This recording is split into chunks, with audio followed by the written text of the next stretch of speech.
রাজধানীতে ঝটিকা বিক্ষোভ মিছিল করেছে আওয়ামী লীগ।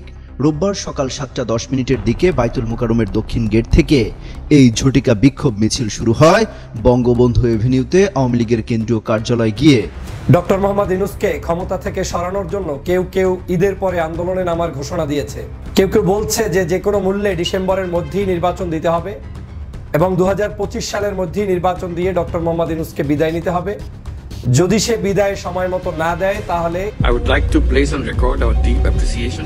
ডক্টর মোহাম্মদ ইউনূসকে একজন নরম স্বভাবের বক্তা ও শান্ত প্রকৃতির মানুষ মনে করেন অনেকে, কিন্তু কূটনীতির ছায়াযুদ্ধের মাঝে তিনিই দেখালেন কিভাবে বোঝাপড়ার ছলে পাওয়া যায় কূটনৈতিক বিজয়। এদিকে দিন যত যাচ্ছে ডক্টর ইউনূসের গ্রহণযোগ্যতা বিশ্ব দরবারে ততই বাড়ছে। ডক্টর ইউনূসকে 4-5 বছর ক্ষমতায় রাখতে পিনাকি ভট্টাচার্যের থিওরিতে নতুন মাত্রা, এবার রাজনীতিবিদদের পক্ষ থেকে সাড়া। কেউ কেউ বলছেন সামনে জাপান সফরে যাওয়ার সম্ভাবনা রয়েছে ডক্টর ইউনূসের, আর এই সফর সফল হলে দক্ষিণ এশিয়ায় বাংলাদেশের অবস্থান আরও মজবুত হবে এবং ক্ষমতাও বৃদ্ধি পাবে বলে মনে করছেন বিশ্লেষকরা। দর্শক, প্রফেসর ইউনূসকে 5 বছর ক্ষমতা রাখা দরকার বা 4 বছর ক্ষমতা রাখা দরকার, এই আলাপটা প্রথমে এসেছে রাষ্ট্রবিজ্ঞানী, অ্যাক্টিভিস্ট, আপনি তাকে নানান অ্যাডজেক্টিভ ঘোষিত করতে পারবেন, পিনাকি ভট্টাচার্যের পক্ষ থেকে। পিনাকি ভট্টাচার্য পলিটিক্যাল সায়েন্সের বিভিন্ন থিওরির প্রোপোনেন্ট, অনেক থিওরি বাংলাদেশে দিয়েছেন, বাংলাদেশের পলিটিক্যাল ডিসকোর্স, এগুলোর অনেক কিছু পিনাকির মাধ্যমে সে। আসসালামু আলাইকুম দর্শক, দূর দূরান্ত দেশ ও দেশের বাইরে যে যেখান থেকে এই মুহূর্তে এই গুরুত্বপূর্ণ ভিডিওটি দেখার জন্য ক্লিক করেছেন, শুধুমাত্র তাদেরকে বলছি ভিডিওটি শুরু থেকে শেষ পর্যন্ত দেখবেন। দর্শক, মাত্র তিনটা গুরুত্বপূর্ণ ভিডিও যেটা আপনার আমার সবার জানা দরকার, এমন 3টা গুরুত্বপূর্ণ ভিডিও নিয়ে আমি আবারও চলে এসেছি আপনাদের মাঝে। 1 নম্বর হচ্ছে ঈদের পর, অর্থাৎ অ্যাট প্রেজেন্ট বর্তমানে ডক্টর ইউনূসকে সরানোর জন্য নতুন একটি প্ল্যান করছে রাজনৈতিক বিশ্লেষকেরা। অন্যদিকে আরও 5 বছর ডক্টর ইউনূসকে ক্ষমতায় রাখতে নতুন প্ল্যান করছে রাজনৈতিক অন্য আরেকটি বিশ্লেষকরা। এবং অপরদিকে আমরা আরও আরেকটি এপিসোড দেখতে পারলাম যে রাজধানীতে আওয়ামী লীগের ঝটিকা মিছিল বের করেছে। এর মানে কি দাঁড়াচ্ছে? আগামীতে রাজনৈতিক পাঙ্গলে কি এমন অস্থিতিশীল পরিবেশ তৈরি হতে যাচ্ছে? চলুন এবারে আমরা বিস্তারিত দেখে আসি এই দুই রাজনৈতিক বিশ্লেষকের মুখ থেকে। তো দর্শক, আর বেশি দেরি না করে চলুন ভিডিওতে একটা লাইক দিয়ে চ্যানেলটি সাবস্ক্রাইব করে ধারাবাহিকভাবে শুরু থেকে শেষ পর্যন্ত ভিডিওটি দেখে আসি, তাহলে মূল আসল ঘটনা আমরা বুঝতে পারবো ইনশাআল্লাহ। ডক্টর ইউনূসকে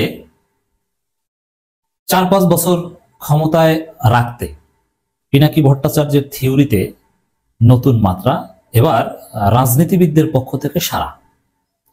দর্শক, প্রফেসর ইউনূসকে 5 বছর ক্ষমতায় রাখা দরকার বা 4 বছর ক্ষমতায় রাখা দরকার, এই আলাপটা প্রথমে এসেছে রাষ্ট্রবিজ্ঞানী, অ্যাক্টিভিস্ট, আপনি তাকে নানান অ্যাডজেক্টিভ ঘোষিত করতে পারবেন, পিনাকি ভট্টাচার্যের পক্ষ থেকে। পিনাকি ভট্টাচার্য পলিটিক্যাল সায়েন্সের বিভিন্ন থিওরির প্রোপোনেন্ট, অনেক থিওরি বাংলাদেশে দিয়েছেন, বাংলাদেশের পলিটিক্যাল ডিসকোর্স, এগুলোর অনেক কিছু পিনাকির মাধ্যমে শেপড হয়েছে। পিনাকির অনেক টার্ম, এটা বাংলাদেশের একটা প্রতিষ্ঠিত পরিভাষা হয়েছে যেটা পিনাকির মাধ্যমে ইন্ট্রোডিউস হয়েছে। রাজনীতিতে অনেক গালি, যেগুলো গণতন্ত্রের সৌন্দর্য, এগুলো পিনাকি আবিষ্কার করেছে। পিনাকি এখন একজন থিওরিস্ট হয়ে উঠছেন, নানা থিওরি দিচ্ছেন। তার যে ভিডিওগুলো, ওগুলো যদি বই আকারে লেখা হয় এবং ইংরেজিতে লেখলে তো ঠিক আছে, ইংরেজিতে যদি লেখেন তাহলে ওগুলো পলিটিক্যাল সায়েন্সের উন্নত কেতাব হতে পারে। এই জন্য আমি তাকে রাষ্ট্রবিজ্ঞানী বলি। পিনাকি ভট্টাচার্য ট্রানজিশন গভর্নমেন্টের থিওরি দিয়েছেন, ডক্টর ইউনূসকে দীর্ঘমেয়াদে ক্ষমতায় রাখা দরকার এটা বলছেন, ক্ষমতা মেয়াদ বৃদ্ধি করা উচিত, নানানভাবে বলছেন, সবকিছু খোলামেলা বলছেন না, আমরা খোলামেলা তার বক্তব্য ব্যাখ্যা করছি। সেখানে 4-5 বছর ক্ষমতায় রাখার একটা আলাপ উঠেছে, আমি ব্যাখ্যা করছি। যেহেতু বাংলাদেশের ইতিহাসে সবচাইতে জনপ্রিয় সরকার ডক্টর ইউনূসের সরকার, সেহেতু সামনে নেন তিনি। আর আমার দৃষ্টিতে শহীদ প্রেসিডেন্ট জিয়াউর রহমান 3.5 বছর সফল গভর্নেন্সের এপিসোড হবে ডক্টর ইউনূস যেভাবে গেছেন জিয়াউর রহমানের মতো। তবে এটা নির্ভর করবে সবার ঐক্যমতের ভিত্তিতে। ডক্টর ইউনূস যদি 2-3-4 বছর থাকতে পারেন, বাংলাদেশটা আসলেই মালয়েশিয়া, সিঙ্গাপুর এবং দক্ষিণ কোরিয়া হওয়ার যে আকাঙ্ক্ষা আমাদের মধ্যে গত 5 দশক ধরে ছিল, সেই আকাঙ্ক্ষার পথে আমরা অনেক দূর এগিয়ে যাব। এর মানে প্রথমে যেহেতু সে যদি গ্রাউন্ড তৈরি করে, তারপরে আসাদুজ্জামান ফুয়াদ বললেন যে ডক্টর ইউনূসকে 4 বছর ক্ষমতা রাখা গেলে বাংলাদেশ, সিঙ্গাপুর, মালয়েশিয়া, দক্ষিণ কোরিয়া হবে, যে কথা আমি বারবার বলি।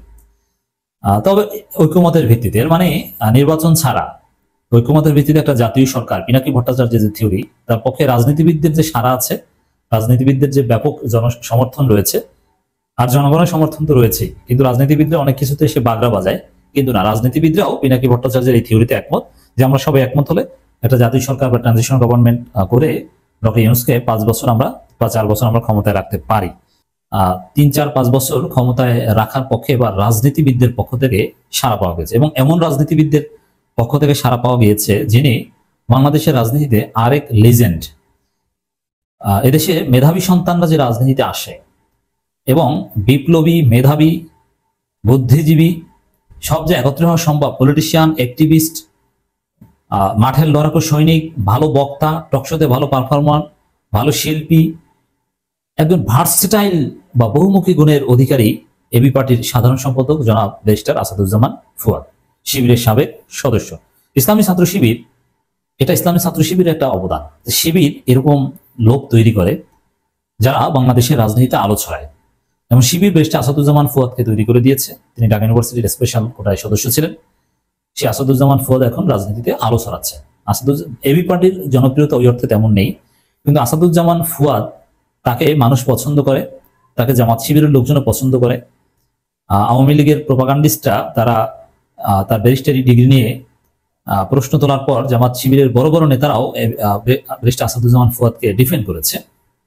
অতএব দর্শক, আসাদুজ্জামান ফুয়াদ তিনি গুরুত্বপূর্ণ।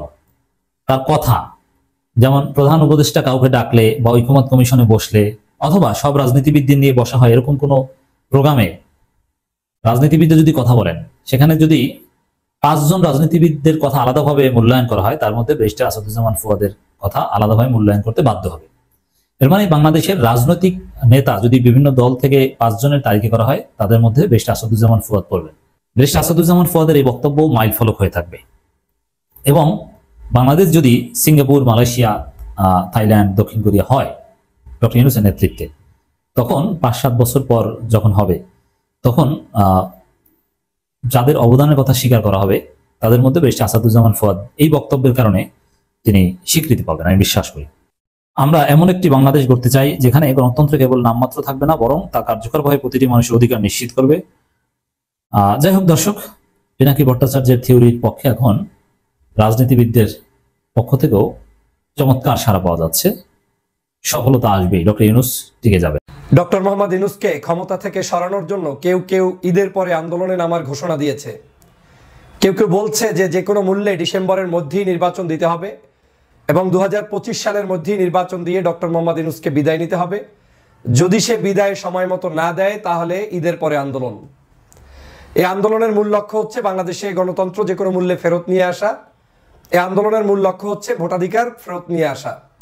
যারা এই আন্দোলন করতে চায়, তাদের দৃষ্টিভঙ্গি হচ্ছে বাংলাদেশে ডক্টর মোহাম্মদ ইউনূস কোনো অবস্থায় যাতে খুঁটা গেড়ে বসে থাকতে না পারেন, তিনি যাতে জনগণের ভোটাধিকার ফেরত দিয়ে দেন।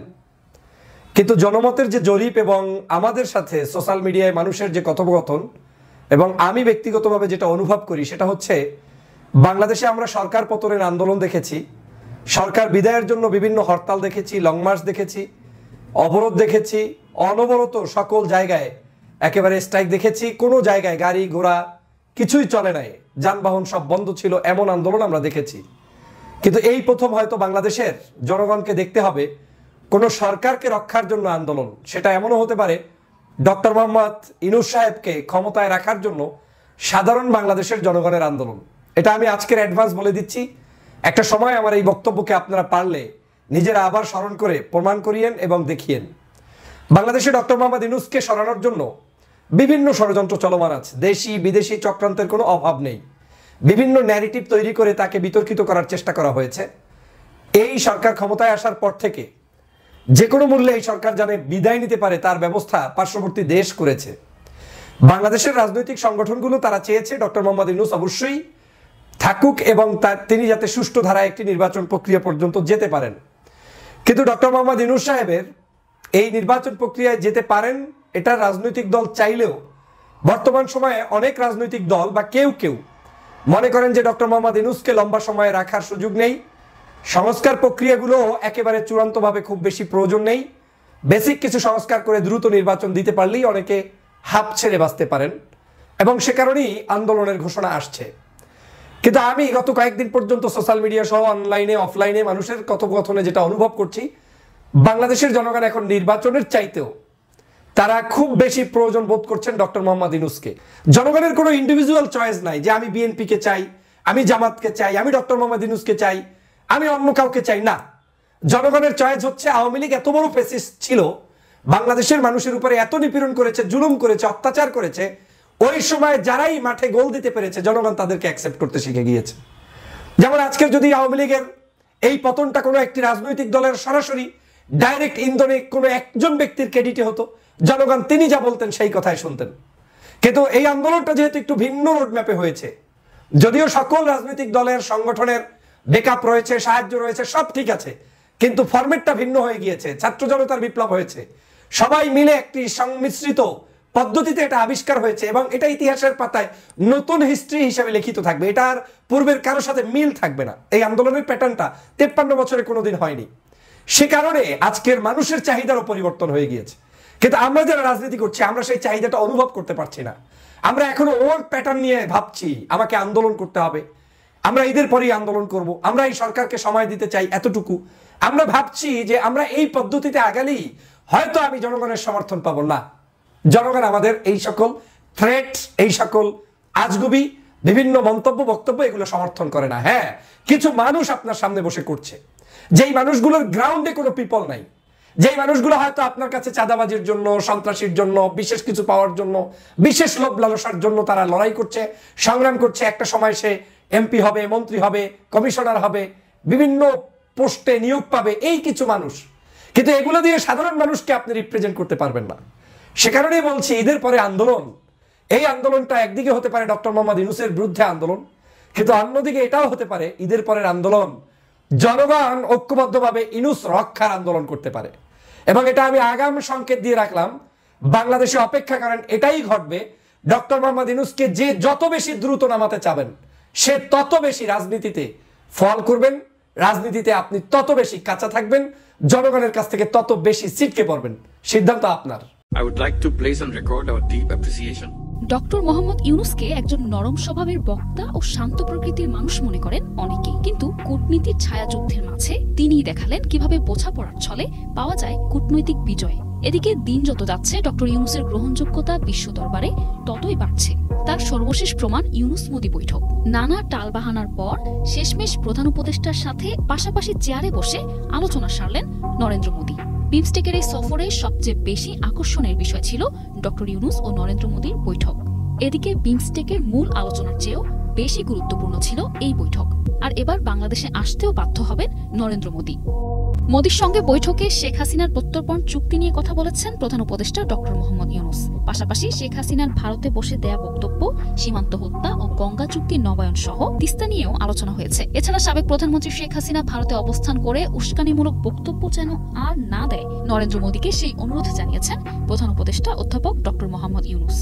কেউ কেউ বলছেন সামনে জাপান সফরে যাওয়ার সম্ভাবনা রয়েছে ডক্টর ইউনূসের। আর এই সফর সফল হলে দক্ষিণ এশিয়ায় বাংলাদেশের অবস্থান আরও মজবুত হবে এবং ক্ষমতাও বৃদ্ধি পাবে বলে মনে করছেন বিশ্লেষকরা। গত বছর গণঅভ্যুত্থানের মাধ্যমে শেখ হাসিনার শাসনের পতন হয়। এরপর অন্তর্বর্তীকালীন সরকারের দায়িত্ব গ্রহণ করলে বাংলাদেশ ভারতের সম্পর্ক উত্তেজনকর পরিস্থিতিতে গড়ায়। এদিকে বিমস্টেকের নতুন চেয়ারম্যান হিসেবে দায়িত্ব পেলেন বাংলাদেশের সরকার প্রধান। নিয়ম অনুযায়ী আগামী বছর এপ্রিলে হওয়ার কথা রয়েছে পরবর্তী সম্মেলন, আর সেটা হবে বাংলাদেশে। আর তখন বাংলাদেশে আসতে বাধ্য হবেন নরেন্দ্র মোদি। দেশ পরিচালনায় তখন ডক্টর ইউনূস থাকুক অথবা অন্য কোনো সরকার প্রধান থাকুক, তখন মোদিকে আসতেই হবে হাসিনাবিহীন বাংলাদেশে।